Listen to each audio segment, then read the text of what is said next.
Are we gonna be live? Are we? I said, are we gonna be live? I hope so. There we go. There, it says we're live. What's going on, everybody? And good evening. Welcome, welcome, welcome to the late starting Horror Humpdays. And we're running a little late.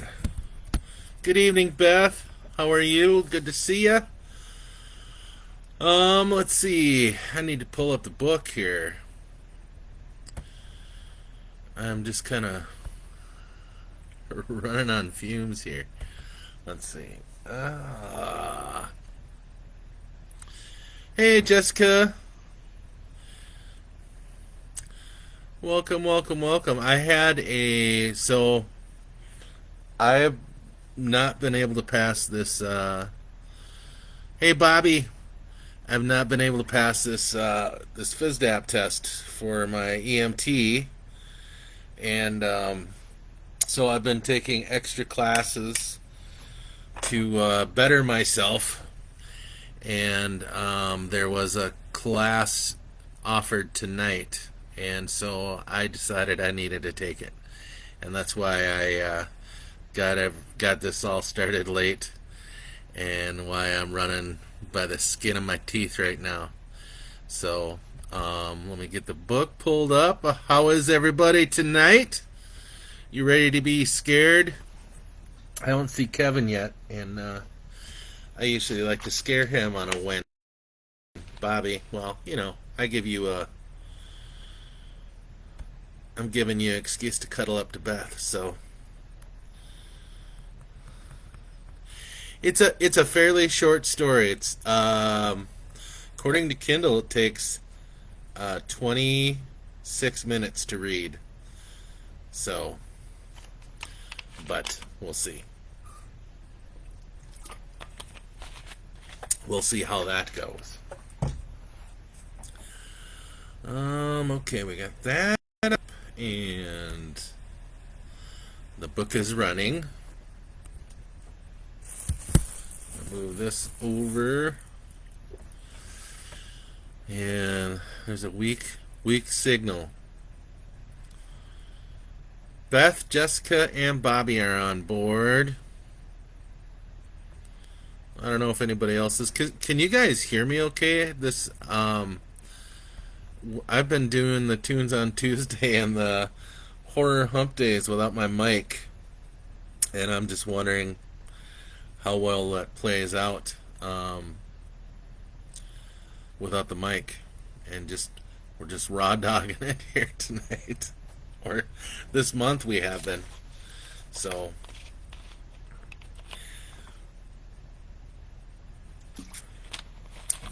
I don't know where. Well, I know where everybody that's on. I know where you guys are. But sounds good here. Okay, good. Thank you guys. So that weather we had, holy moly! I guess Winthrop didn't get hit that bad. I was actually taking my test the night of that storm. There were two big medical calls that came across that I really wanted to go on, and so that kind of distracted me too during my test taking. But then right when I got done with my test and saw that I failed, then I got emergency locate calls north of Franklin. All the McLeod County, there's a swath of about 4 miles of power poles for McLeod County Electrical Co-op that went down. Hey, Ellie, good to see you and welcome. And yeah, so I had to go out there and I had to locate our fiber out there, which by the time I got out there, it's like, oh, we're clear. So then I left, and then I got called out twice again that night. Got home late, got to bed late, and then I got woken up early the next morning, and Excel Energy's power poles were all knocked down. So I had to go out there and locate our fiber along those lines. So it was kind of crazy, and I hope I don't have to do it again. I hope I don't get trench foot because I've worked in wet boots for the rest of the day. So, um, oh, Ellie, your brother, is he still living in Winthrop? Because I know there's new owners of those apartment buildings that he was living in, and I was just wondering if he was one of the tenants that stayed. So, it was bad in Hutchinson, and then close to Winthrop, I heard a semi was tipped on its side. Yeah, that was one of the ambulance calls that I missed out on because I was busy failing a test. So that kind of sucked. But yeah. Anyhow, if you did not receive an invite, my apologies. The I, Facebook is like totally anti-content creator. Well, if you're a content creator and you have a million people that are following you, then they cater to your every need. But if you're like me and you got about 600 people that are following you and about 9 people watching you, I they won't let me invite like over 50 people. He is still there. Okay. He was not hurt. He was actually okay, Jessica. Um, from what I heard, everybody had to go shelter at the police department because there was a tornado sighted in the sky. So out by the cemetery. You passed by there. Yeah, I guess it was quite a few response from EMS. So yeah, that was kind of cool. But anyhow, yeah, Facebook isn't letting me do that. Also, they are deleting all of my live videos after 30 days. So I have to download each one, and then I put them on my Facebook page or my YouTube page. Sorry. So if you do miss out on a night and you can't see the video here anymore, more than likely it's on my YouTube page, which should be a link to my YouTube page here on the b.hive. So anyhow, since I kept y'all up late waiting for this, we should probably get into it. Let me pull up the book. So the book Pavor Nocturnus is it was written, well, it was written by me, but I was given prompts by a handful of friends that gave me little snippets of their scariest nightmares, and then I created a story out of it.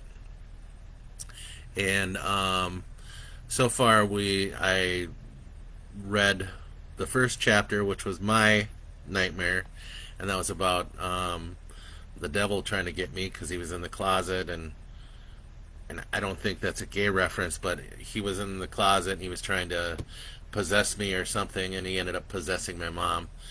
Um, Chapter 2 was called Armageddon Syphilis, and that one was about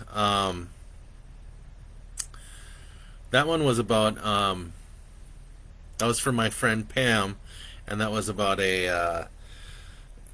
the nightmare was she was chained up, and this Latino guy gave her like 3 blue cubes to choose from, and the one she chose gave her syphilis. I I don't know, but anyhow, that ended up being a story about the end of the world, and the Latino guy was the Antichrist. And then the third one was a prompt from Stephanie and her fever dream she had when she was a kid, and it was about these starfish that were trying to eat her and possess her and make it from the dream world into this world. Yeah. So, and then tonight's story is called This Business of Witches. And it was a prompt given to me by a friend of mine, Alex P. And he said, I was in the woods and there was this witch that kept asking me questions and would scratch this baby every time I answered her. So that's what I had to go with. So with that prompt came tonight's story, This Business of Witches. So let's go. Oh, I thought I was going to be blacked out forever there. All right, well, if you're in, you're in. If you're not, well, I'm sorry. You can watch the rerun on YouTube. On the YouTubes, don't you know?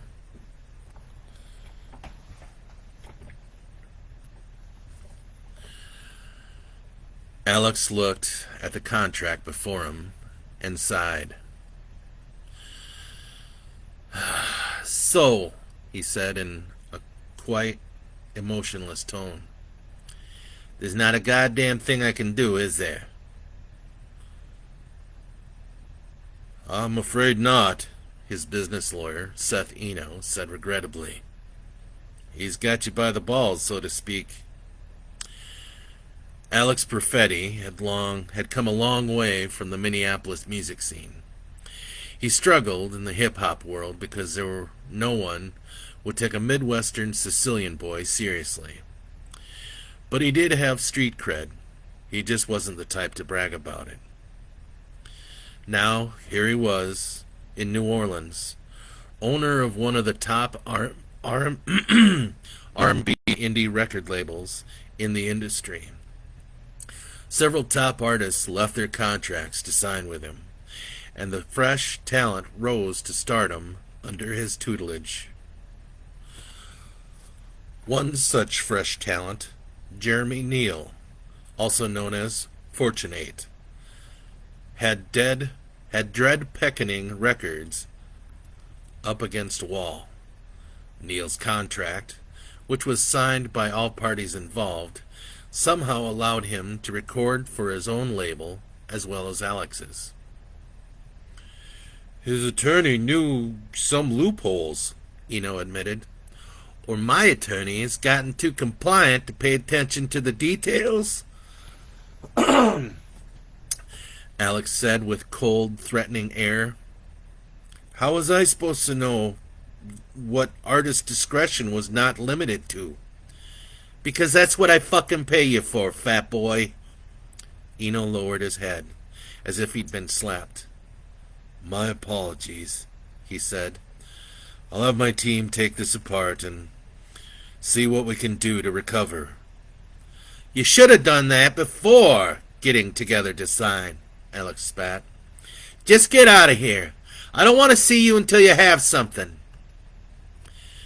As Eno left, with his tail between his legs, his secretary Diane came in. What is it? He said. Your wife is on line 1, sir, she said, maintaining a smile. He let out a big sigh, lit his usual cigar, and picked up the phone. Hey, honey, Alex said with a complete change of mood. Alex and Amanda had met in college in Boston. He had fallen hard for her, and when she had to move to Minneapolis to finish her nursing degree, he went through depression. Most of the tracks on his first album are about this period in his life. A year later, he finished his degree and moved to Minnesota to be with her. After she began working at Children's Hospital and the money came in, she supported them while he beat the streets to carve out a music career. They married after his first album, which was tossed around by Flight Time Records, was released. Hey, baby, she said. How's your day going? Better not ask, he answered. It's been frustrating, to say the least. I bet I can cheer you up. Just hearing your voice on the other side of this phone cheers me up. You're sweet, but I've got some great news. Post Malone wants to sign with me? Music is your business. Nursing is mine. Okay, what is it? Well, I'm pregnant. It didn't register at first. The line sat silent for a while. "Hello?" Amanda called. Uh, Alex spoke. "Sorry. My God, honey, that's awesome news." "Are you sure you're okay with this?" "Jesus, yes. How far along are you?" 6 weeks. We should go celebrate tonight." 8 months later, Elizabeth Nadine Profetti was born. Elizabeth was Amanda's mother's name, and Nadine, of course, was Alex's mother. Alex gave himself a 2-week hiatus to spend time with his newly formed family. He was happy about being a father, but at this particular time, when he was still trying to fight this contract with Jeremy Neal, he couldn't afford to give his wife and child the time that they had deserved. They were Catholic, and it was imperative, per both grandparents, that baby Liz be baptized. It was things like this that he couldn't be bothered with. Considering he was juggling a $3.5 million record company in an industry where no one buys records anymore, he already had his hands full. Tonight, he was in the middle of recording one of the newest artists he had signed, Nikki Benson, a.k.a. Tulips. Came out of nowhere. She had put a lot of female hip-hop artists to shame. It wasn't her looks or her rhymes that made her stick out. It was the way she carried herself. She was a living, breathing magnet of sexuality and gritty street riffs. He signed her on a solid contract that was put together by his new lawyer, Branson Mulcahy, a genuine Southern boy whose last name represented the law in Louisiana for 7 decades. He had a knack for an ironclad contract that got his clients more than what they originally wanted. With this new contract, Alex had owned all creative properties, both physical and streaming, for 1 year during the contractual period, and was entitled to 85% to all creative properties during the 5-year exploitation period. Any deviation during the contractual period will result in forfeiture of 100% of all creative properties for 5 years. He had decided to use this method on all new talent. "Jesus fucking Christ, bro," Ted Hansen, his sound engineer, said while manning the control board. "Where the hell did you find this one?" "Just showed up off the streets, wanting to cut a demo," Alex said. "Had her set up down in the lower studio, and she had me at the first track. She's a fucking natural. Right? Let's have her do it again and bring up the gain a bit and go lax on that reverb. We need that bass line to thump but not punch us in the throat." "I got you, bro." Diane peeked her head in the door. "I saw the recording light go out," she said timidly. "What is it, Diane?" he said without looking at her. "It's 5:30 and we're not even close to being done." "Amanda's on the phone, sir. Normally I'd have her call you back, but she sounds frantic." Alex lets out a sigh. "I'll take the call on Studio B." Amanda knew he was always short and a little ill-tempered during recording sessions. He wasn't like he was back in the days when he was struggling. Sure, the pressure was even tougher back then when he was trying to make a name for himself, but now that he had a name, he was fighting to keep it and had to always reinvent himself. "Amanda, you know I'm recording," he said. "What is so—" "She's gone!" Amanda interrupted. "She's gone!" She began to cry hysterically, which annoyed Alex even more, because he was in business mode. He thought only of the business and how to make more money. It was like a second skin or a character he played in a long-ass movie. He used to be able to shut this persona off like a switch, but it was getting harder as the line between home mode and business mode began to blur. He closed his eyes, pictured his wife in her wedding dress, and thought about how much his heart throbbed just to look at her. "Okay, honey," he began. "Breathe. Where are you at?" "I'm at home," she tried not to hyperventilate. "I just put her down for her afternoon nap. I just went to check on her and, oh my God, and she's gone. I've looked everywhere. God, I don't know what to do." "Did you call the police?" "No, I'm sorry, baby.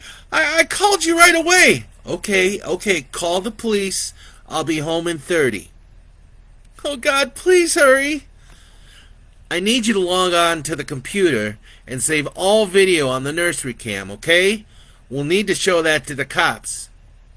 Okay, but please hurry." "Motherfucker!" he shouted as he slammed the phone down. He walked into the studio. The recording light was green-lit. Ted turned around with a sour look on his face. "Sorry, Nicky," he said into the studio mic. "We'll try it again in a few. Take 5. Then he turned his attention to Alex. "What the fuck, man? This has been the best take all fucking day." "First of all, chill your fucking ass down. I'm the boss around here, fucko. Second, I've got to fly. There's an emergency at home. Third, I'm sorry for interrupting. Keep up the good work." With that, he walked out of the studio, telling Diane to take a message of any calls and route the important ones to his producer. "Is everything all right, Mr. Profetti?" she asked. "What do you think?" he said, not slowing down. "I'm sorry. Of course, sir. Good luck." He stopped.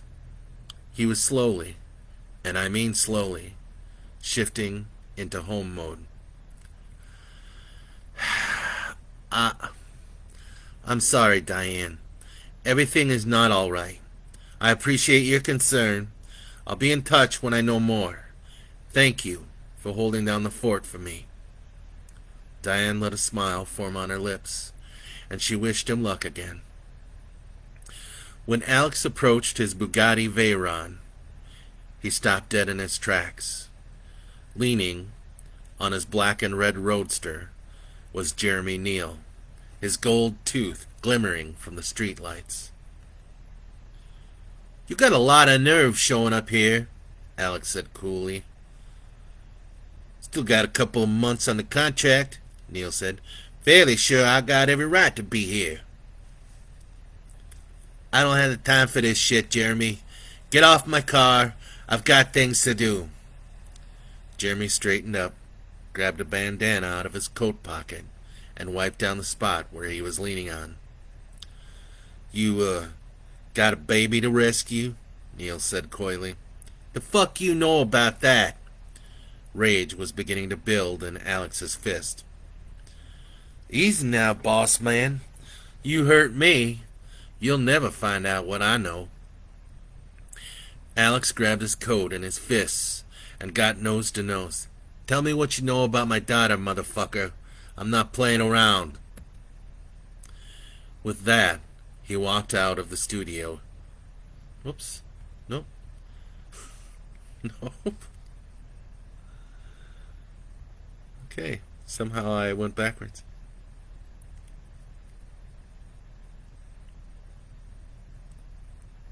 Oh, jeez. Alright, sorry people.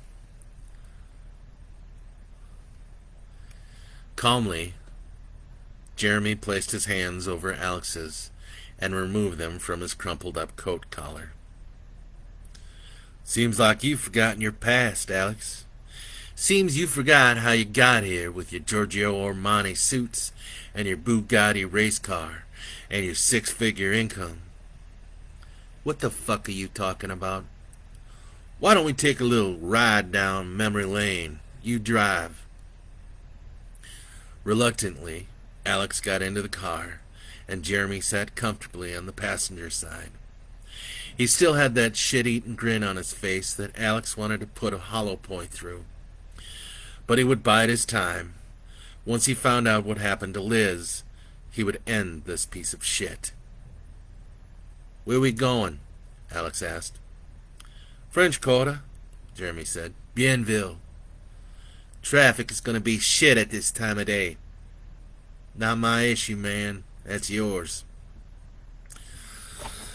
The Bugatti was a nice ride. Fast and sexy. But it was made for the freeway, not driving around on that cobblestone frat party of the quarter. It didn't have to be Mardi Gras to be busy. Bourbon Street was crawling with drunks stumbling through like a clogged artery. Jeremy pointed at a parking lot and Alex pulled in. "Is this where my daughter is?" Alex asked. "Just chill," Jeremy answered. "We aren't there yet. We have to make this stop first." They got out of the car and walked across the street to Bienville and went through an alleyway to an office that had no windows. Jeremy opened the door. It was dark in there. "I'm not going in there. Are you crazy?" Alex said.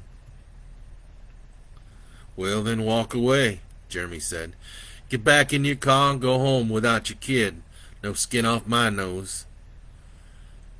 Alex walked in, and Jeremy came in behind him and closed the door. He then felt something like burlap scratch his face, and then suddenly he was pushed forward. They had placed a sack over his head, and he was now inside a lit office.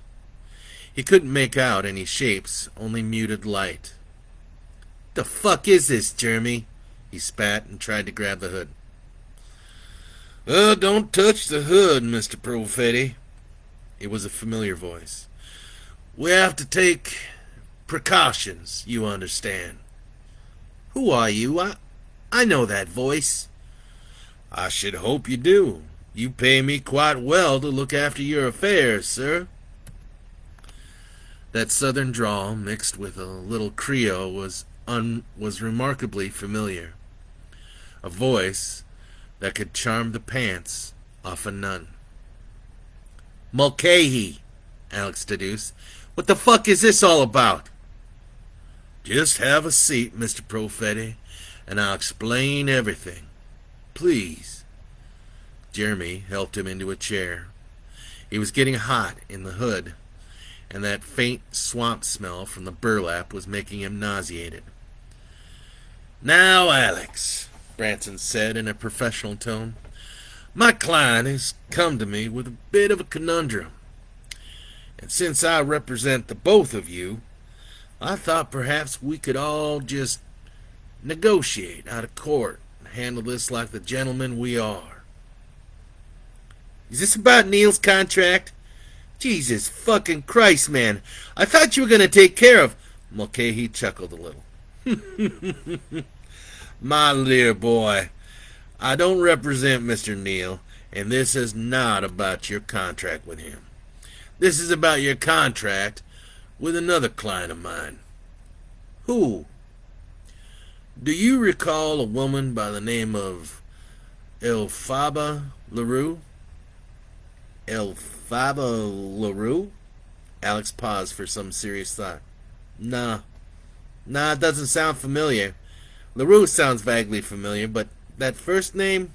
Nah, it doesn't ring."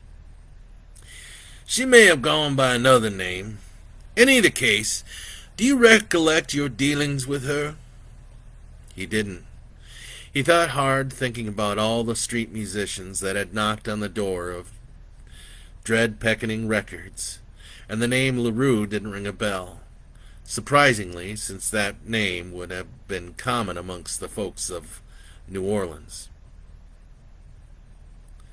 "I don't, sorry," he said beneath the hood. "What does this have to do with my kid?" Mulcahy ignored the question. "According to my client," he continued, "you signed a contract with her." "I told you I never signed a contract with anyone by the name of..." "I, the undersigned, do hereby pledge my firstborn child to Madame Elphaba LaRue, in exchange for the services rendered by E.L. and or the covenant of the coil. Services rendered will be the success of the undersigned's musical endeavors, not to exclude any side creative endeavors that may result. The undersigned retains the rights to all material gained and accumulated from signed date. The undersigned promises, under penalty, to relinquish all parental rights to said firstborn, and promises under penalty to not have any contact, i.e. physical, verbal, electronic, or otherwise, with child for the remainder of their life. Child must be surrendered before any ritualistic anointment, i.e. baptism.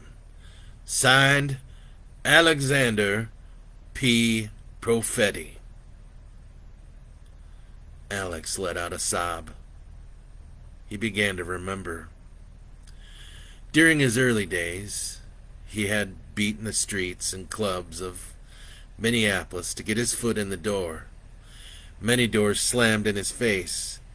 Amanda had spent the $3,000 in their savings account to purchase a cheap, low-level sound mixing system for his ratty Dell laptop.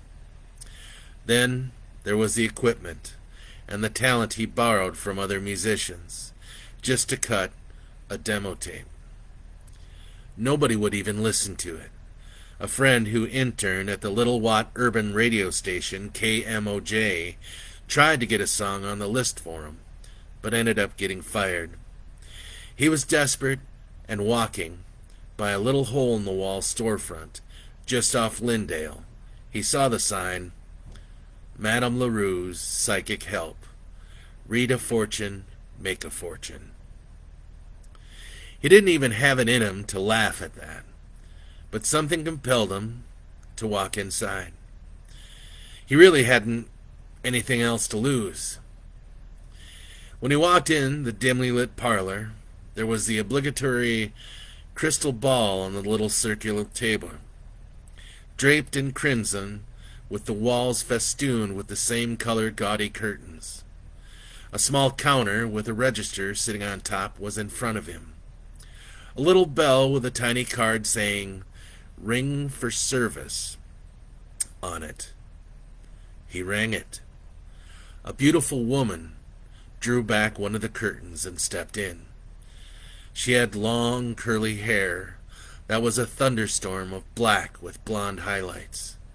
She could have been tan, but her makeup was on so thick and gave her a pale complexion like thick cream. "Welcome," she had said.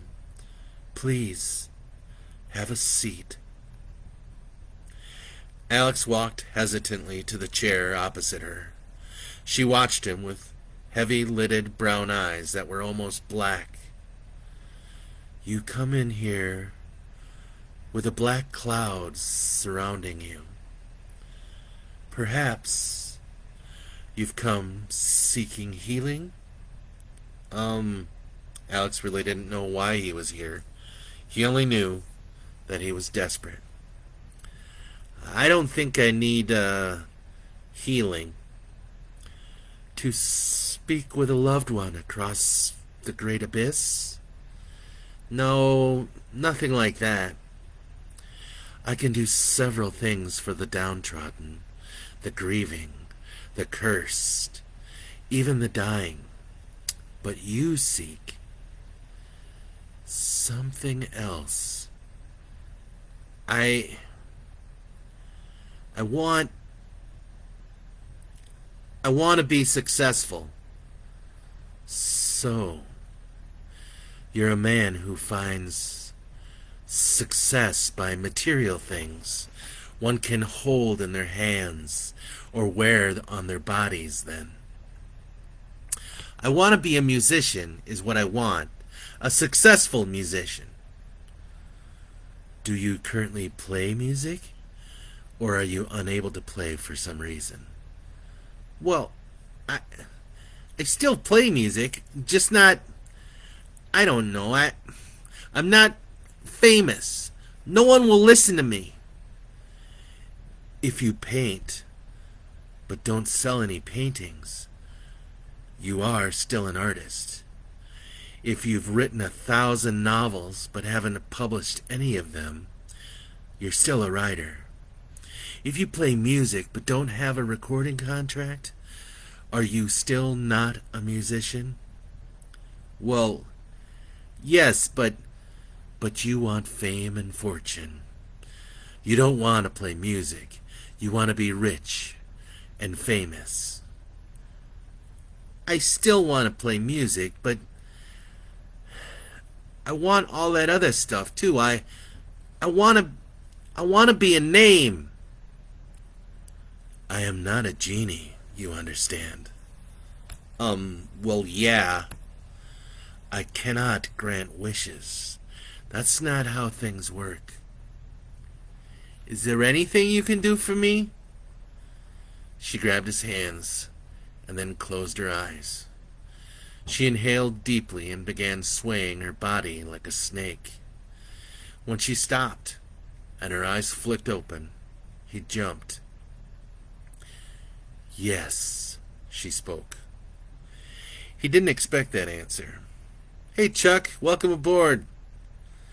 He didn't expect that answer. He went to pull his hands away, and she gripped them tighter. But I must warn you, what you ask for comes with a dark price tag. What you ask for comes from sources you would never understand. Alex smiled a bit. What? He smirked. Do you need my soul? I've read your energy. Your soul isn't worth anything. Alex was a bit insulted by that remark. Well then, he said, what do you need? What you ask for comes at a great cost, she continued. One that I'm not sure you're ready to pay. Come on, get off it. What's this hoodoo mumbo jumbo crap gonna cost me? I think I got like $20 on me. Your firstborn. Alex let out a laugh and stood up. My firstborn! Lady, I don't even have a kid. Not sure if I even want kids. You will. And when that happens, you will owe us. So, when or if my wife has a baby, then I'll become rich and famous? Your wishes will become physical when you sign the contract. When the baby comes, and it must be you who fathers the child, then you will owe said child to us. A contract? A contract. I won't have to pay you any money. The coven of the coil doesn't deal with mammon, Mr. Profetti. We deal in flesh. You're fucking crazy, you know that, don't you? If you don't believe me, Mr. Profetti, then why not leave and go about your life the way you've been doing it? Or you could sign this contract and see what happens. This is ridiculous. Alex looked down at the contract. It was simple enough, and no money was needed to exchange hands. He thought the woman, though great-looking, was off her rocker, so why not just sign it for shits and giggles? Fine, he said finally. Even though I think this whole thing is a crock of shit, I'm not losing anything. Except your firstborn, she spoke.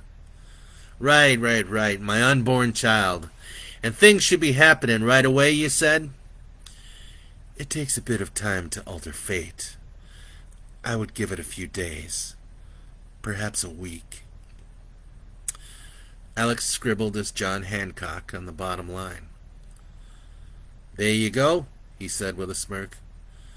Your index finger, please, she said. What? He held out his pointer finger and she pricked it with a pin. A large red drop of blood formed from the small hole. "Ouch! What the fuck?" he yelped. "If you could just place your finger next to your signature." He did so, and left a crimson smudge of his fingerprint. For a moment, he contemplated the seriousness of this transaction.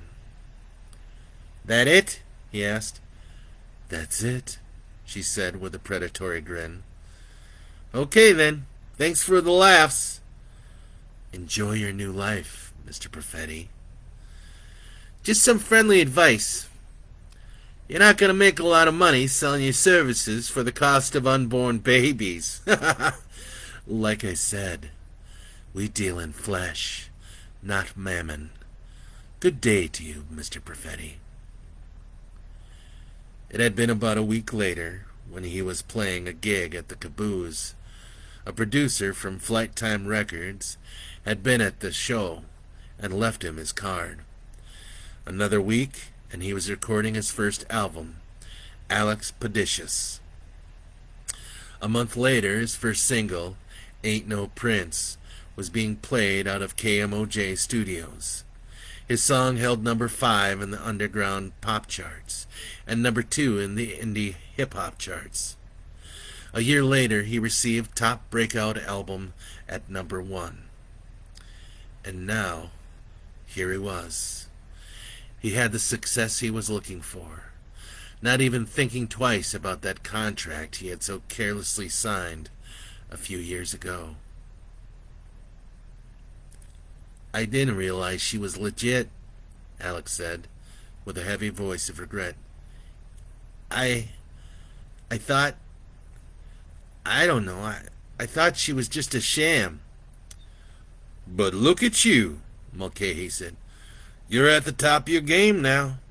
And just as the contract says, you must surrender your daughter to my client." This is fucked up." "Legally binding, nonetheless." "Where's my daughter?" "She's in the next room. I'm waiting for confirmation from the hospital to make sure the DNA matches yours. Once that is done, I'll have you sign parental rights over to my client, and we can deliver the package." "Confirmation from the hospital?" "Mr. Profetti, Alex, my client has huge influence here in New Orleans. If her organization needs things done, they get it done." "And why is this piece of shit here?" "Mr. Neal was hired by my client to bring you here." "Terrific." The phone rings. It's the hospital, and the DNA is confirmed. "Mr. Neal," Mulcahy motions to Alex. "What the fuck is going..." Alex barks, but is knocked unconscious with something that feels like a metal pipe. Inside Alex's head, he can hear the blood pump back and forth in his heart. It is distant at first, coming from somewhere in the blackness. Then it slowly gets louder and louder until it starts drumming on the head wound he was given by Mr. Jeremy Neal. He opens his eyes, and he is no longer encased in a burlap sack. He is in a damp room that smells of swamp mud and rot. He also finds that he is bound to a wooden chair by his wrists and ankles. He's in the room alone, except for maybe a few hundred mosquitoes, which happily suck away at the blood available wherever he has exposed skin. "Hey!" he shouts. "Hey, where the fuck is everyone?" There's no answer. After several tries, he soon hears the wailing of a baby. "Lizzie!" He tries desperately to loosen his bonds. "Don't you dare hurt a hair on her!" The door opens in front of him, and Jeremy walks in. He says, "That temper of yours." "Fuck off, where's my daughter?" What are they doing to her? Your daughter? She's not your daughter. Not anymore. She belongs to the coil. Let me loose, motherfucker. That's what I'm here to do. But you need to calm down first. Can't have you meeting the coven like this. Jeremy produced a knife, one of those long, jagged ones, and cut the ropes binding Alex. When he gets to Alex's wrists, he does it slowly and accidentally cuts one of his fingers. You fucking shit, Alex says, and kisses Jeremy on the side of his head. When Jeremy attempts to stand upright, Alex tackles him to the ground and lands 3 rabbit punches to the bridge of his nose. He grabs a knife that has dropped to the ground and shoves the blade just under Jeremy's chin and keeps pushing until it reaches his brain. Alex watches the lights go out in Mr. Neal's eyes. Alex takes the knife out and wipes the blood on Jeremy's shirt and then heads out the door. His daughter was still crying somewhere in the distance. He followed the echoes through the dank hallways until he came to a set of thick crimson curtains. He pushed his way through them with the knife sticking out in front. A large group of women stood around with nothing on but hooded cloaks that were left open in the front. Within the middle of their number stood 2 large candles on golden candlesticks. In the middle of those candles, Elphaba, still holding his daughter, Elizabeth. Give it back to me, he demanded, or so help me God, I'll kill every last one of you. Elphaba raised her right arm. On the end of each fingertip was a metal claw, razor sharp and glistening in the candlelight. She brought the claw on her index finger across the baby. Her skin split open from her forehead to her belly button. Elizabeth let out a scream that almost shattered his eardrums. Stop! He pleaded. Please, stop! Then drop the knife, Mr. Profetti, the witch said, or I bleed your daughter's soft baby skin and render her to ribbons. Alex dropped the knife and put his hands up. He could see the swaddling cloth Elizabeth was wrapped in begin to turn a dark red. Please don't do this, he begged, almost sobbing. Take me instead. Just, please. I told you before, you are worth nothing to us. Did I not come through with my end of the contract? Yes, you did. Then is it not my right to claim this ball of flesh as property of the coil? But I didn't think that... You didn't think what, Mr. Profetti? That the contract was binding? I didn't. I'm sorry. I'm so sorry. Just, please, let me have my baby.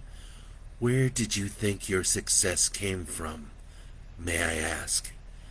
Did you think you just happened to reach superstardom on your merit? Well, yes, but have you forgotten where you came from? You were lost. You were broke. You had no hope whatsoever. Please, I beg you, I'll give it all up. I just want my daughter back. To alter fate, Mr. Profetti, it takes many things to make that magic happen. One must use forbidden words and ancient doorways, levers that only exist with the help of the purchase of flesh. Feats like this cannot be undone, nor could you ever afford to pay for such an event. You have received your reward, and we have received our payment. With that last word, Alfalba runs another metal talon across the baby's body and splits another bloody mark identical to the one that is bleeding next to it. "Stop it! Please!" Alex's cries are barely heard over his own child's. "This is the only flesh you own that is worth anything. You must now live with that." "My apologies, Miss LaRue, and madams of the coil." It was Mulcahy who had stepped out of the darkness. "What is it, Mr. Mulcahy?" she spat. "Even though you do not find my client worthy of an exchange, perhaps he has something that may be of some worth to y'all." "Branson," Alex said, "what the fuck are you talking about?" Mulcahy raised his hand to Alex and pulled out what looked like a contract from his breast pocket. "What sort of trick are you trying to pull, counselor?" Alfalba barked. "My patience with your type and your gender is very short." "If I may show this contract to my client, madam." "Mulcahy," Alex looked at the contract and then back at his lawyer. "What the fuck are you doing?" "1 minute, Mr. Profetti," he said, and then turned his attention to the witch. "What my client is holding in his hand is a recording contract for one Nicky Two Lips Benson, the latest recording artist signed on to Dredd Peckoning Records."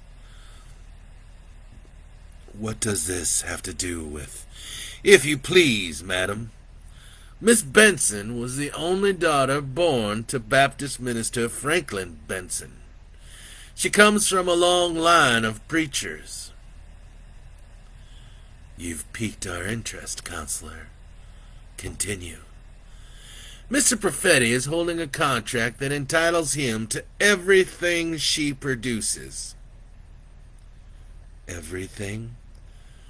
"Everything."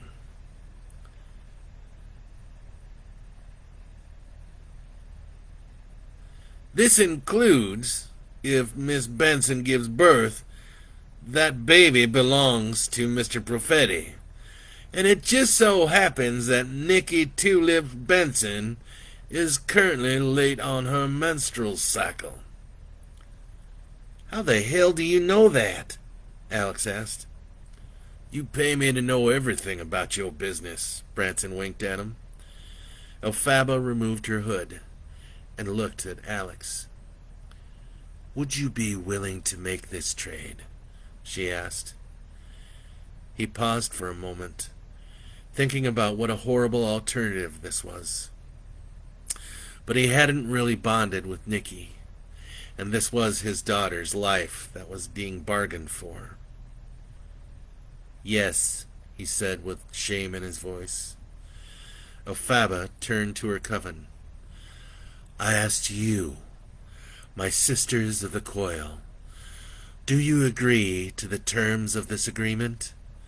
If so, then give out a hiss." The coven hissed, and it made Branson and Alex nervous. It sounded as if they had been standing in a snake pit. "Your finger, Mr. Profetti," Alfalba said. Alex produced his finger, like he did several years ago, and she pricked the tip with a needle. She pushed it all the way to the bone, and he winced. "You know what to do," she spoke. He pressed his bleeding finger to the contract. Alfalba took her 2 fingers and wet them on the blood that was leaking from his crying daughter, and ran them first along Alex's forehead down to his lips, and then onto the contract. "This contract has been bound," the witch announces to her coven, and the coil hisses their acceptance. Alfalba places the bleeding Elizabeth in Alex's arms. The blood is beginning to coagulate on her wounds, but she is sore and still screeching. The witch produces a black root from her cloak and puts it in her mouth. She chews it slowly and then swallows it. Alex watches it go down her throat. Then, as fast as it went down, she regurgitated it back up into her hand. She removes the steel talons from her other hand and mixes the vomited root in her palm. She goes to rub the poultice on Elizabeth, and Alex pulls his daughter from her reach. "This will heal her cuts," the witch says, "and will soothe the pain."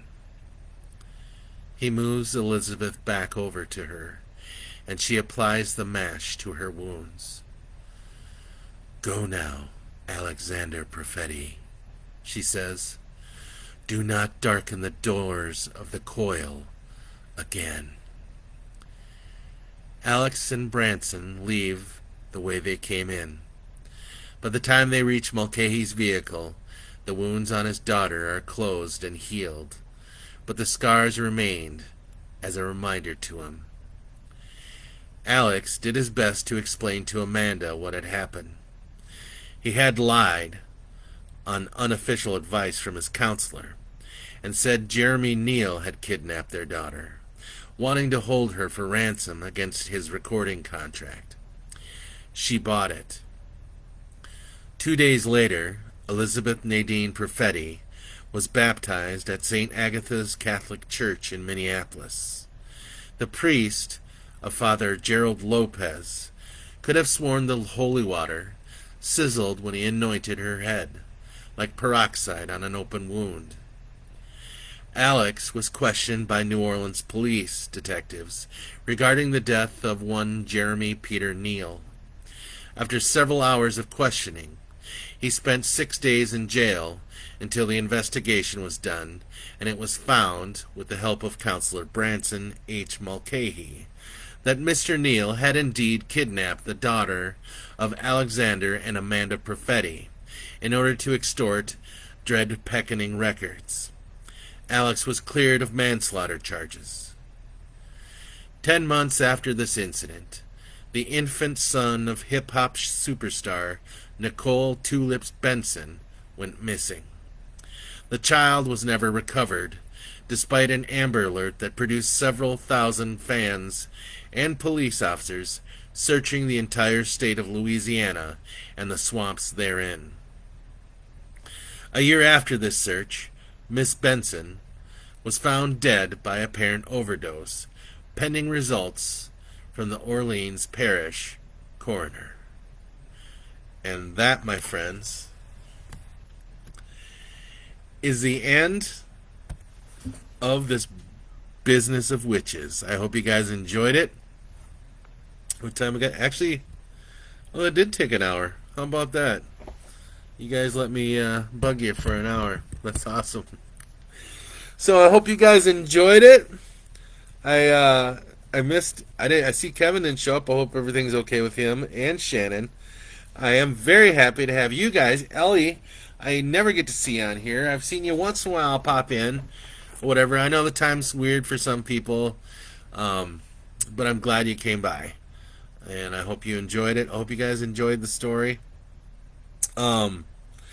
Next week, we will be visiting Chapter 5, which is the Church of Saint Skinwalker. Yeah. So there we go there. So yeah, stop by for then. I think next Tuesday, Bobby will be joining us for Tunes for Tuesday. Maybe, maybe not. I don't know. I'll have to talk to him this weekend. Jessica Klinger. I loved it. Well, good. I'm very glad you loved it. So, glad you liked it. It was a different one for me, and I did a lot of research on what's all involved with owning and running a recording business. So, yeah, that was fun, actually. So, yes, I'm glad you loved it. I hope the rest of you liked it. I hope you guys enjoy coming out here for the story hour, as Jessica calls it. Nightmare Wednesday, or No Sleep Wednesday, as Kevin calls it. horror hump day is what we call it here at the b.hive, and I hope you guys join me every Wednesday. Hope you join me every Tuesday for Tunes on Tuesday. Again, yes, I did not have Tunes on Tuesday this week. Um, I'm hoping things will get better once I get this test done. So and get it passed. So, but anyhow, yeah, we should be able to do Tunes on Tuesday next week. Bobby and I have been working on a song list for our rooftop concert that we're going to do on top of Winthrop Mercantile. And we've got the song list fleshed out. Now we just got to play it and practice it. And we got to figure out what date we're going to do it. We also have to figure out whether we're going to make an announcement of when it is. We may just inform you guys when it is and not tell anybody else when it is. Who knows? We'll see.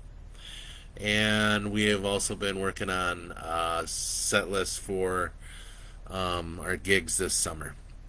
So that's what we've been doing. We have been playing, just not on Tuesday nights, unfortunately.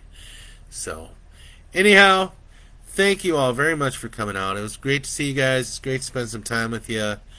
And thank you for being okay with me being a little late tonight. And we will see you next week. Hopefully, same time or, well, back to regular time. All right? So, love you guys. Peace and a bottle of hair grease. I'm out. Have a great night. La la la.